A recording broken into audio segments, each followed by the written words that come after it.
रात में 3 बजे एक कैंडल लेकर मिरर के सामने 3 बार बोलना है, bloody Mary, bloody Mary, bloody Mary. बहुत लोग आज भी ये पूछते हैं क्या ब्लडी मैरी सच में एग्जिस्ट करती है। आज हम जानेंगे इस वीडियो में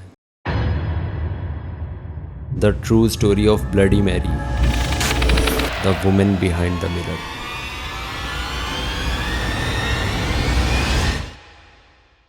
कहा जाता है रात में 3 बजे अगर तुम एक कैंडल लेकर एक मिरर के सामने खड़े होकर बोलोगे bloody Mary, bloody Mary, bloody Mary, तो वो एक लेडी आती है हाथ में एक बच्चा लेकर मिरर के सामने, और जो लेडी की परछाई आती है उसकी आंखों में से खून निकलता है, और जो मिरर के सामने खड़ा होता है उसकी आंखों से में भी ब्लड आना शुरू हो जाता है, और कभी कभार वो लेडी इंसान पर अटैक भी कर देती है और रियल लाइफ में आकर आपको परेशान भी करती है। बहुत से लोग बहुत सारी बातें करते हैं ब्लडी मैरी को लेकर। क्या ये सब बातें सच में हैं? आज देखते हैं ब्लडी मैरी सच में कौन थी। ये बात है 16th सेंचुरी 1685 की, जब मैरी पहली क्वीन बनी थी इंग्लैंड की। पहली इसीलिए क्योंकि मैरी से पहले कोई भी इंग्लैंड में क्वीन नहीं बनी थी। मैरी के फादर किंग हेनरी की पहली बीवी कैथरीन की बेटी मैरी थी, लेकिन किंग हेनरी को हमेशा एक बेटा चाहिए था जो कि उसकी रूलरशिप को चला सके। उसके बाद किंग हेनरी ने 6 शादियां की, जिसकी वजह से कैथरीन और किंग हेनरी के रिश्ते में दरार सी आ गई। किंग हेनरी ने कैथरीन को अपने राज्य से बाहर निकाल दिया और मैरी से बोल दिया कि आज के बाद तुम अपनी माँ से नहीं मिलोगी। मैरी जब सिर्फ 14 साल की थी। ये सब के बाद मैरी काफी ज्यादा डिस्टर्ब रहने लग गई। इसी तरीके से तेजी से टाइम बीतता गया और एक दिन किंग हेनरी की डेथ हो गई। बारी आती है रूलरशिप की। किंग हेनरी की 6 शादियों के बाद काफी सारे बच्चे हुए थे, पर उन बच्चों में सबसे ज्यादा जो इंटेलिजेंट थी वो मैरी ही थी, और इसी वजह से जो रूलरशिप मिली थी वो मैरी को मिली थी। 37 की एज तक मैरी ने रूलरशिप अपनी बहुत बखूबी निभाई, लेकिन फिर मैरी को लगने लगा कि उसको अब संतान की जरूरत है जो कि उसके बाद राज कर सके। फिर क्या होना था, मैरी ने अपना बिना टाइम वेस्ट करे स्पेन के एक लड़के से शादी कर ली जिसका नाम प्रिंस फिलिप था, जो कि स्पेन का प्रिंस था। शादी के 3 महीने बाद कहा जाता है मैरी प्रेग्नेंट भी हो गई थी और उसकी बॉडी में आफ्टर प्रेगनेंसी चेंजेस भी दिखने शुरू हो गए थे। मैरी इन सब चीज़ों से बहुत ज़्यादा खुश होने लगी थी, क्योंकि उसको बचपन से लेकर बड़े होने तक आज तक कभी प्यार नहीं मिला था।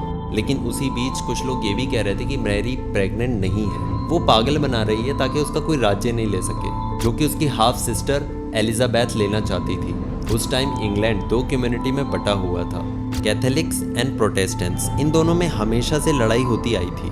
मैरी हमेशा से सबको एक ही रिलीजन में देखना चाहती थी, सब लोग एक साथ एक इक्वल वे में रहे। इसलिए उन्होंने 1554 को एक ऐसा एक्ट पास किया जिसमें सबको कैथोलिक्स ही होना पड़ेगा। जो लोग इस एक्ट को नहीं मानेंगे उसको मैरियन प्रोसिक्यूशन एक्ट के तहत स्टेक्स में डालकर जिंदा जला दिया जाएगा।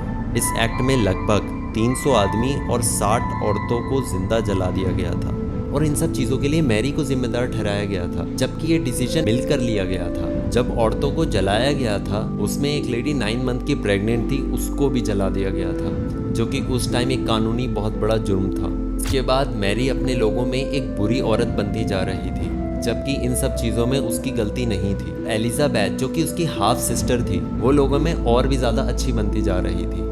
अब अगर मैरी का बच्चा आ जाता तो तभी लोगों का गुस्सा शांत होता और लोग नए राजा और रानी की तैयारी में जुट जाते।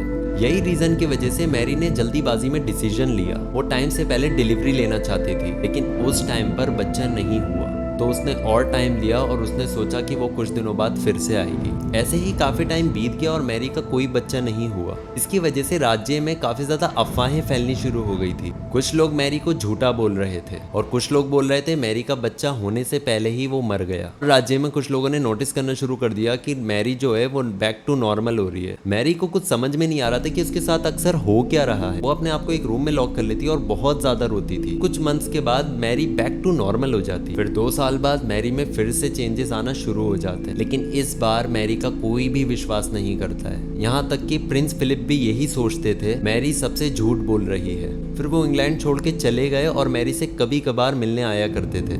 मैरी अंदर से बहुत ज्यादा टूट सी गई थी। फिर अगले साल मैरी की यूट्रस कैंसर से डेथ हो गई। एलिजाबेथ ने राज्य संभाला और लोग मैरी को भूल गए। कई लोगों ने डेथ का जिम्मेदार होने के कारण लोग मैरी को ब्लडी मैरी कहने लगे और कई सारी अफवाहें भी फैलाने लगे कि अगर तुम 3 बार ब्लडी मैरी बोलोगे मिरर के सामने तो वो अपना बच्चा लेकर सामने आ जाएगी। और उस टाइम बहुत लोग ये भी सोचते थे कि मैरी 2 बार प्रेग्नेंट हुई तो उसका बच्चा गया कहाँ। असल में मैरी को एक मेडिकल प्रॉब्लम थी जिसको फॉल प्रेगनेंसी सिडोसाइसिस कहते हैं। लोगों को 16वीं सेंचुरी में ऐसा कुछ नहीं पता था। तो रिसर्च के अकॉर्डिंग मैरी को यही प्रॉब्लम थी जिसमें उसका सबकॉन्शियस माइंड उसके हार्मोन्स में चेंजेस ला रहा था।